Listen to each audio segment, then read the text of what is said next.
welcome to Cruising with Kayfabe. I'm Mongo. I'm Emily. And today it's our 2026 prediction special, or manifestation special, I guess, because today we're going to talk about what we think is going to happen in wrestling and what we kind of want to happen in wrestling in 2026.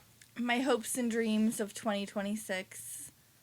I mean, I can tell you before we get to, we each chose 7 that, we're going to go over, so it'll be 14 total, but 7 is one of my lucky numbers, so I appreciate you deciding that, because we thought 5 was too little. And 10 was a little too much. 10 was a little too much, so, like that song says, meet me in the middle, so we went to 7.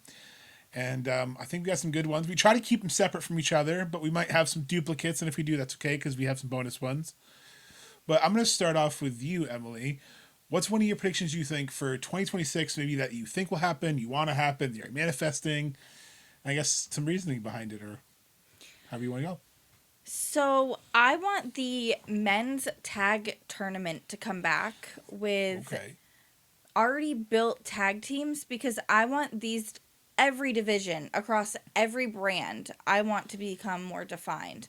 I think it's fantastic to have the trios include a singles with a tag team, but I think it's a little too much when we have way too many thrown together trios and tag teams. I think they kind of need to make more sense. Like define the division, what you're saying? Yeah, we need to have less loose on it. So kind of like tighten the ship. Yeah, okay. Give them names, make them more present them more together. More of like, this is Doyle, this is Doyle, like and how Davis. The demand is. Okay. I think the demand is a perfect example of it. Oh yeah, kind of like, who are you? What's your mission? What's your purpose? Why are you staying together? Kind of thing. I like it. Yeah. So each thing is important, but at the same time, when they come together, they're a team at the end of it. I like it. So, and I know you've kind of said this online before, and I hope I'm not taking one of your later ones. You've also said that you want, instead of the Freebird title for the trios titles, you want the free gender rule for the trios titles. Did I take one of your predictions? You did. So we have to hold that one back. So we will go back to that then. So I didn't need to take. Thought. So let's just rewind that a little bit. Because I got a lot with this. So then I'll jump onto one of my predictions then, so we can forget that for now. I think I'm going to go with one of my bolder ones, but I think it's kind of writings on the wall. I think we see Mick Foley, some sort of television appearance for AEW in 2026. I think where he's announced that he's separating from WWE because of his differences in views and opinions. I see this as a perfect opportunity because Tony Khan loves bringing in the legends. Look at Ricky the Dragon Steamboat when we went to Greensboro. Look at Ric Flair coming in for Sting. I think even if you have Mick Foley come in, even if it's for an episode when they're in New York, even if it's for a funny segment, a backstage promo, or maybe have a little history with Adam Copeland, like they have that, like, Mick, what are you doing here? I don't know. I'm here to have a nice day. And just like, it would make the crowd happy. It's a feel-good moment. So I can see Mick Foley showing up, not obviously wrestling, but showing up in AEW in 2026. I mean, he's got 4 faces. What's a 5th? Oh. I am so here. I don't want to see him wrestle like you. Like, it's not something we need to see. That's past that point, unfortunately. Could we see him ref a cage match? Could we see him be like a commissioner again? I would love, I love that prediction. You went big. I went again, I went with what I'm hoping to see in this year. Okay. I was just thinking, like, we were talking about our hopes and dreams when we kind of planning this out and like what we think. And I just thought, I'm a big Mick Foley mark. If you haven't seen from the videos of me on the cruise, I think it would be cool because then it's another way of another set fandom to kind of get the respect. And Mick Foley is a comedy legend. He's fun. Him on TV would just be entertaining. And is Santino leaving TNA? Could we get something with the sock? Funtime Tony? And the Python. Okay. not Funtime Tony 2.0, our friend, but the original Funtime Tony from the cruise. But yeah, that's right. Because on TNA, Sonya Deville, I apologize, I forgot her real name, Daria. I want to say, came into TNA. She's now the commissioner, and she kind of like took power from Santino. It's a little confusing, so we'll have to stay tuned. But yeah, I wonder what's kind of going on with that, or because Santino's getting blamed in kayfabe for the NXT invasion, kind of winning. So that's interesting. But speaking of interesting, what do you have for another prediction? So we each have one done. So what do you have for prediction number 2? A fallout from the Don Callis family or a split. Again, like we've seen the tension building. It's only a matter of time. But also, it's been building for so long. So is this actually going to happen? They just keep growing. We keep seeing phenomenal people added to this. I He has 11% of the roster. I just want to point that out. 11% of the active roster is in the Don Callis family. Well, not just that, but they say, like, there's a reason people are there. Like, when the Bucks were in it, you know? Like, there's a reason. So, is it the money that's keeping them? Does Don have blackmail? Like, all these things that, like, what does Don Callis offer to the degree of him having 11% of the roster? Yeah, he's got to have some false promises that'll come out in this downfall. Yeah. I'm ready for him to take a much-needed break. We've dealt with him since he came through with Kenny Omega to the belt collecting. 6 years, yeah. I'm done. I mean, the Don Callis family has essentially been feuding with Kenny since 2023. Yeah. Because you got to factor in the injury time. So it's definitely there. So that actually goes into one of my predictions. So you're talking about, I can't agree more. I think that the Don Callis family downfall, it's already started with Takeshita. He's already 2 feet out the door. His ear's still there. He's not fully out, but he's pretty much gone. Kyle Fletcher teased recently on television that he saw what happened. He confronted Don. He's like, what the fuck? He took my screwdriver. So obviously Kyle and Okada aren't going to be a thing anymore, but Takeshita and Kyle could be, because Takeshita can kind of say, no, come with me, let's leave.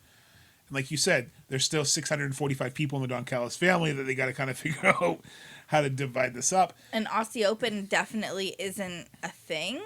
No, yeah, I think they're pushing Mark Davis with Jake Doyle. Something. I think they're pushing them together as Davis and Doyle to kind of give Mark that tag team run, so he's not kind of like the forgotten fodder, because Kyle Fletcher just struck lightning. But my second prediction is Takeshita will beat Okada at All In for the international title. That's where he's going to beat him, and Okada's going to kind of fade away for a little bit. He's gonna lose. He's going to be cocky. This whole build between Revolution to All In, Okada's going to be cocky. He's going to be dominant. It's going to look like Takeshita can't do it. Takeshi's finally going to beat him at All In, and Okada's just going to be like, what happened? And he's going to go away. He's going to come back, but he's going to go away, because I think the Don Callis family does one really great thing that we don't give them enough credit for, is they take these heels, they kind of make these heels like asshole-y, and then they separate and they leave and they come back and they get that redemption pop, that baby face. Like Takeshita, look at him. Ospreay, he turned. Kenny Omega, all these face turns were a result. So Devil really is the Don on their shoulder, the devil on their shoulder. You know, Don is that devil. You gotta see the light. Okada comes back, maybe next year. Maybe that's why 2027 he comes back as a mega babyface for 2027 and finishes run. But my second prediction on the record is Takeshita beating Okada at All In for the international title, and having Okada kind of step away. So I don't yap too much. What is number 3 for MLE? That rhymes. Let's go with the women. Alrighty. I want to see more established women's tag teams. And I kind of want to see some more women come through, whether it just be a one-time appearance, just the singles action. Or showcasing. Yeah. Okay. We've seen a lot of Ashley Vox on Ring of Honor while they were touring around, like, the coast. Now that we have the tag team, let's go get the Sea Stars reunion.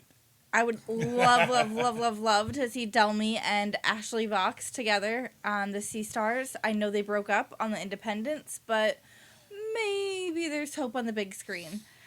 As well as seeing Priscilla Kelly. Okay. She's become quite the badass. She's really leaning back into what she had going before her NXT run as more Gigi polished, Dolan. Though, yeah. Polished. Yeah, like her run is like she in the ring. She has the experience from the Performance Center NXT. Oh! I thought you meant like. No, we're not going there. I meant like she's more crisp in what she does. Yes, her presentation, everything. Her sass is like built with confidence now, and I really like what she has going. And I think that her and Shotzi together would be really fun. Also, part of this is kind of coming true because I wanted to see Persephone. And what if we get Persephone and Bozilla? Oh, I'd love to see Bozilla in an AEW ring again, because that... And put her in a tag team with Persephone? That would just be unfair, though. Can you imagine Mega Problems against those two? Like that would be The Hurt unfair. Syndicate did it. Why can't the women? Yeah, they would definitely hurt people. I don't know. And again, we need to come up with this name. Like, somebody in the comments, we need some help. Like, I'm struggling because I can't yell beef at the women in the ring. Yeah, if you instead of, like when you have a Haas match between two big men, you yell beef. But if you have two female Haas wrestlers, like you have a Megan Bain and a Bozilla, I'm what stuck can on you it. yell? So let us know in the comments below. What is a nice thing I can yell? Yeah, I just, those, and there's one more female I want to see. Who's that? Bea Priestley. Okay. I've been wanting her back. Hopefully, you know, we're going to London again with AEW, and like, hopefully we see some UK TV. I know she's been Maybe showing some Rev up. Pro. That would be interesting. Mm-hmm. Okay. It doesn't need to be AEW, but I want to see Bea get a really big push this year. Hopefully, with her New Japan commitment that she's doing, they kind of push her more. Maybe with maybe Stardom appearance again. Like maybe kind of revamp that back up. Yeah, because she definitely is somebody to be messed with. Like, she's going to be really fun to watch grow again. I think that once she gets that confidence back in, because, again, it does take you down a peg. They got to get back up. And I think that that's something that they do very well following, you know, No, it's hard what to. happens. Look at where Chelsea Green is now. It's hard when they say it all the time, when you're on TV, you have a set schedule, you have commitments, you have training to then now have to market yourself, now have to promote yourself, get bookings. It's adjustment. And yeah, I think seeing Bea Priestley come into an established company again and really making a name for herself, that could happen. She's very talented. Ooh, and you know who could hold the tag titles? Who's that? The Iconics. They're free. It's true. Didn't see that coming when I did my predictions, so that's my excitement right now. Like, the Iconics could be coming to AEW. I personally don't know if I'd like that, but I feel like they'd go to NXT or WWE first. Yes. But, I mean, they've got a really great run as tag champions in every company. Personally, I just think they're more characters than they are their ring rate, and I think AEW is a lot more ring work, and I don't know if their characters would fit in AEW right now. I understand the Harley Cameron connection with the song and everything, but oh, I didn't even think of that one.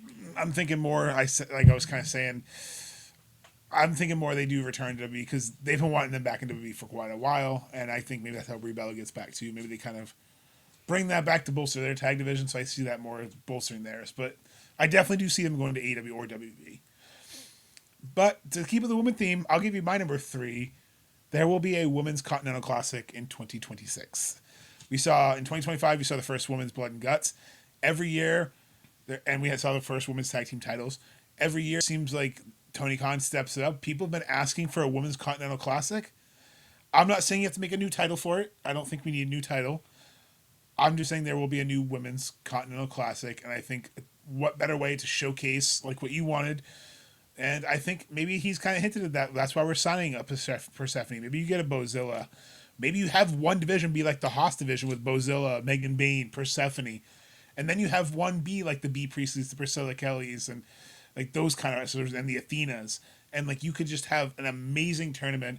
And I think could even do a women's pay-per-view potentially with it. You could have the last 2-3 matches on a women's pay-per-view. You could justify almost an all-women's pay-per-view that way. So I think that could kind of solve both things that fans want. So that's why I say a women's C2 next year. Or this year, excuse me. Yeah, no, I definitely think that I have this as well. So I'll chime in on my notes. So for number 4 then, after you chime in on that, you'll have to do a backup one then, because I technically accidentally took one of yours. I apologize. So I think that it would bring in a mixture of talent together, like we see with the men's. It's almost like a dream match you didn't know you needed. It shows off the division, and the first person I thought that should win something like that, Alex Windsor. Windsor! I think so. Or Athena or Jamie Hayter, because all three are very multi-faceted in the ring, and I think that it would be cool. Either of them. That'd be cool. Maybe that's a future episode today. Maybe we fantasy book a women's C2. We each make our brackets and say how would they play out. Maybe that could be a future episode for us. Because that would be fun. Get Jeff and Rachel on there, get a little panel going. I think so. I bet Jeff and Rachel will come on and do that with us. So, what would be number 4 for you? What would be a backup for you, since I accidentally stole one of your predictions? I really don't have one, because I had a hard time coming up with 7 because I knew we were going to do this. I guess, well, let me think outside of AEW because most of mine are AEW. Let me think, like, I guess AJ Styles going around in every company would be something I'd like to see. So do you think he'll wrestle? How about this? Do you think he'll wrestle at TNA in 2026? He showed up last night, had a promo, kind of. Yeah, I definitely think that maybe not a belt run, but I definitely wouldn't hate that. But I think that AJ Styles is just very special, and I would love to be able to see him in not maybe every company, but do a big run. I would love to see one last big push from AJ Styles. He proved he could go still with John Cena at one of the highest matches of the year.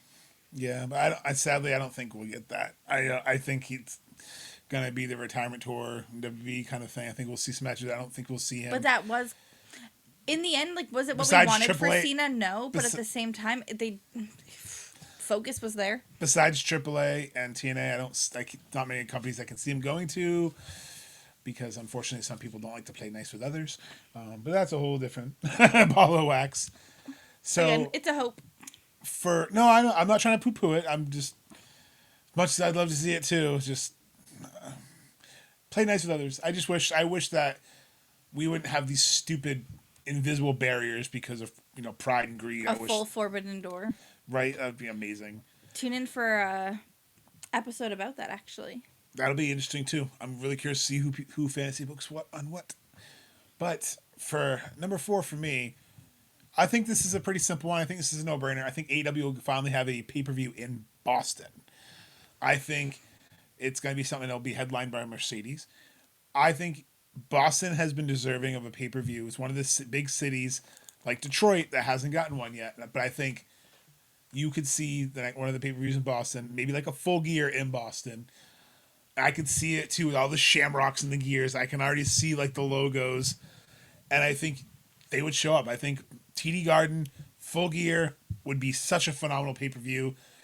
You're still in the area where people from Jersey and Philly can drive up. People can come down from Maine, New Hampshire, Vermont.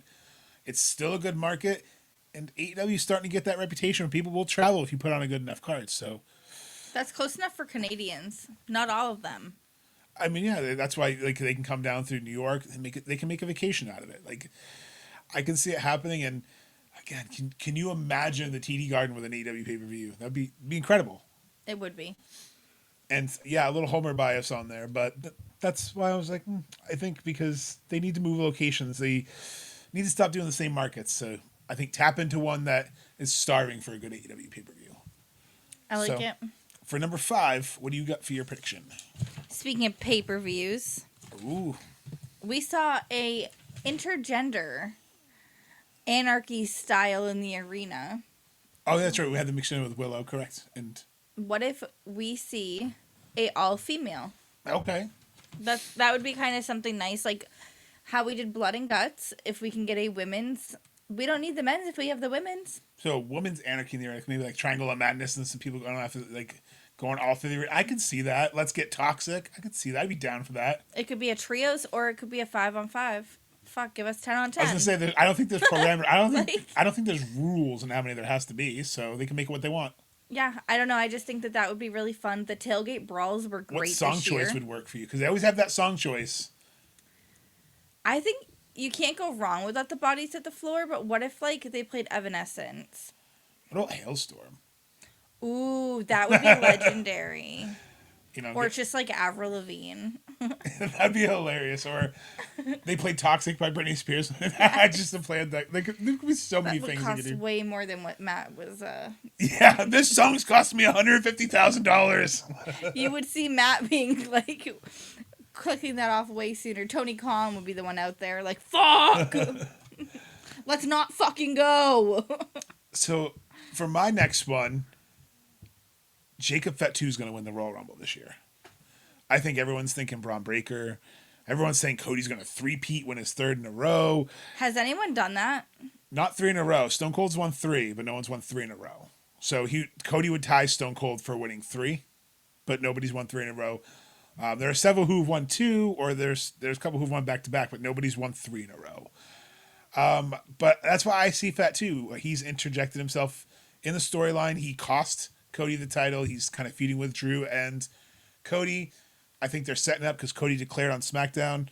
And I was like, you know what? Everyone's thinking these people, but nobody's looking at Fat too, who, what a way to get that rocket ship strapped to you. We saw they're willing to try it with, like they had Jey Uso win 2025. They're willing to take the chance on people. Why not the Samoan werewolf? So I think he's going to win the Royal Rumble. So I guess to piggyback from mine, men or women, who do you think is going to win the Royal Rumble this year?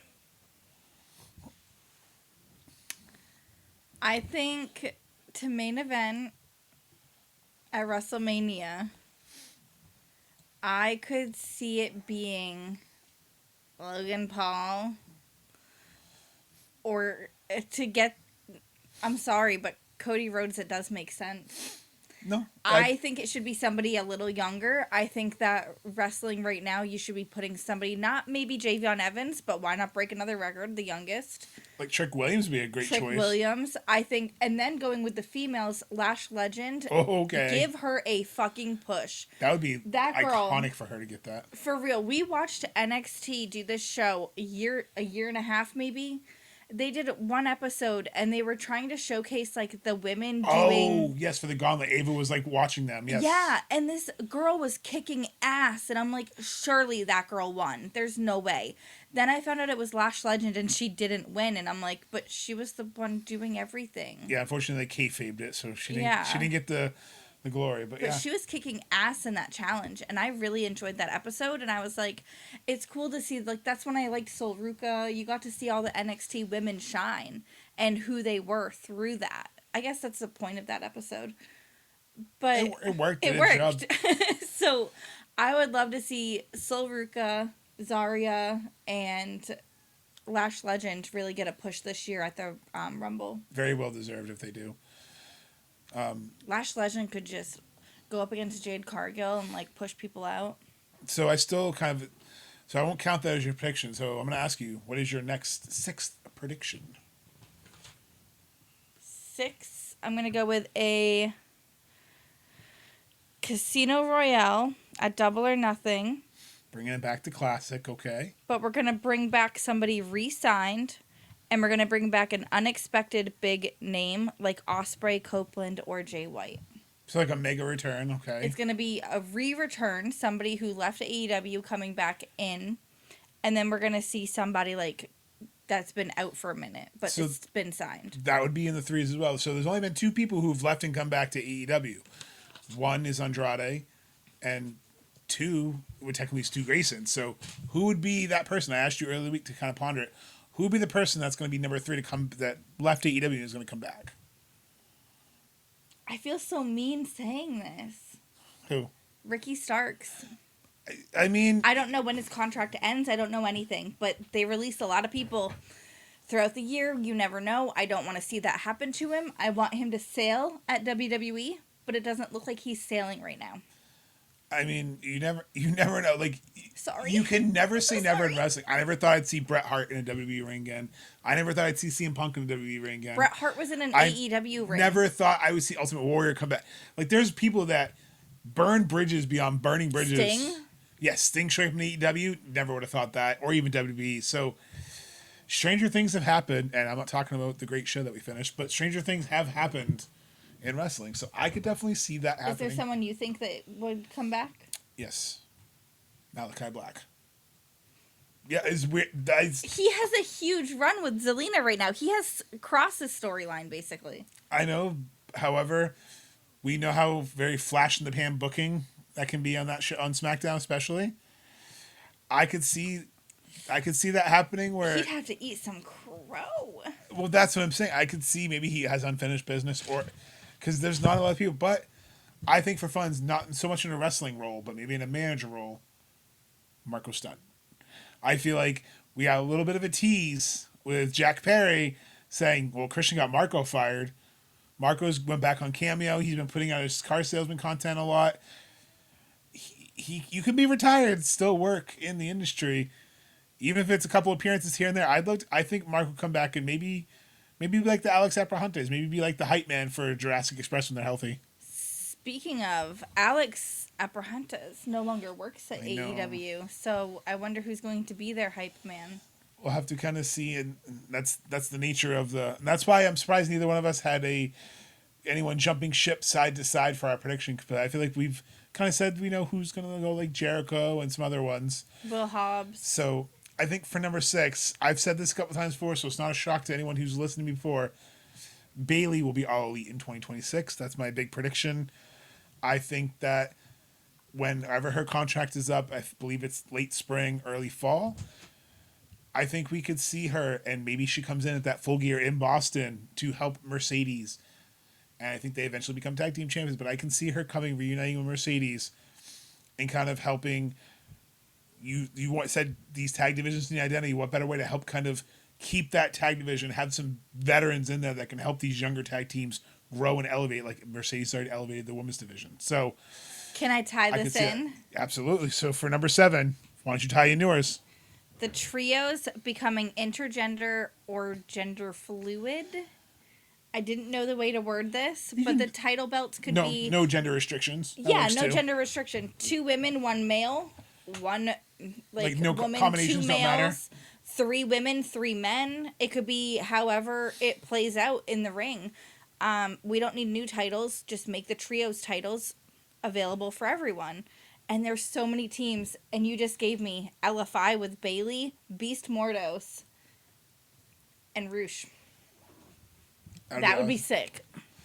You know, another trio you could do, you could see a Clark Connors coming in with Drilla and having Tekla join them. That would be sick. Because she's there's definitely ways. Because we have the premier Death Riders. athletes, the Death Riders, Conglomeration, the Cosmic Babes of Wrath. You've got Top Flight team. Yep. Crew, and you've got more popping up all the time. And this is where these seeds are definitely planted. Yeah, and they've been doing this for a while now. You had Harley calling out Bandito and Brody. You had Chris being like, whoa, whoa, whoa. Bandits of Wrath. Like, there's so many things that would work so well, and it would work with, again, how come Don Callis doesn't have any females? What's hiding? Where is he going to get the females Because no woman wants to put up with Don Callis. That's true. That's true. He's turned the channel heat for you every time you see his face. Ugh. Every time I see his face. Ugh. So I have a couple predictions. So I might cheat and do a bonus one after because I still have a couple good ones I want to get out there. But my prediction that I'm saving for number 7, again, one I've said before, but I'm sticking to it. Kenny Omega versus Will Ospreay will have their final match together at All In Wembley in 2026. I think that if Ospreay is cleared, I feel like Kenny Omega's setting his sights out for that title. He wants to have basically his one last big singles run. The Bucks have hinted there. You got to put Will over. You got to put Will over in Wembley. What better moment for Will to kind of be the guy than to beat the guy? You know, to beat Kenny Omega, to be, help fill that void when Kenny does eventually retire. Will's only 31 years old. He's still got plenty of time. Kenny's in his 40s. He's obviously injured. He doesn't have a lot of time left to go at this level. So what better passing of the torch moment to finish off their, current trilogy that they're in and potentially be for the world title. And you can't tell me UK fans alone seeing Ospreay, Omega, Wembley, they wouldn't be like, fucking take my money. Take my money. Because I know I would be. Literally, I know we already planned on going over there, but that would be like 100%. We're figuring it out. We're going. I ain't missing that if it's happening in Wembley. So I would love to see that. So, do you have any bonus predictions or anything maybe you missed or anything you can maybe popped in the brain while we were talking that you wanted to mention? Not really. Because I have a sad one. I think Samoa Joe announces his retirement this year. I think he decides to step away from full-time competition, and maybe towards the end of the year decides to say, "Hey, I'm retiring," and he kind of gets his last, send off because again, AJ's around the same age. You have Daniels retired. It's inevitable time, and I think if anyone will treat him rightly, and if anyone will give him the send off he deserves, will be Tony Khan. We saw it with Sting. I feel hinted like at it. He would just kind of make an appearance here and there, but I don't see him fully retiring. I meant like from full time, not like permanently. Yeah, like I definitely still want to see him. Like he'll be a special appearance, like how Undertaker would show up every once a year or so. Yeah. Yeah, I don't think. I mean, even if he just comes in and puts some of the cocaine in a clutch or gives a muscle buster and leaves, I think you could still utilize him. But I think Samoa Joe calls it a career this year. I'm not wishing it. He kind of hinted at it last year. He could be like a Nigel McGuinness. Yeah, and he got that title run. And I kind of feel like that was a thank you, like for title run. It's just the writing seems like it's on the wall, and like Copeland has hinted he might be done too, and that's why I think these predictions were great for what you had and what I had, because we need to focus on this young talent that's in the industry, like the Kyle Fletchers, like the Leon Slaters in WWE. You need to focus. Another episode to look forward to. Yeah. 30 under 30. I mean, I will have to shift because I know when we originally planned it, now some of these people might be over 30. But that'll definitely be a future fun one. We'll break down some brackets and we'll rate the best. 30 under 30. I think so. But those are our predictions for 2026, kind of what we think and hope will happen. Let us know in the comments below what you think will happen in 2026. Give us your boldest prediction. Put your tinfoil on. Make sure to like, follow, and subscribe to our channel. And remember, always keep the kayfabe.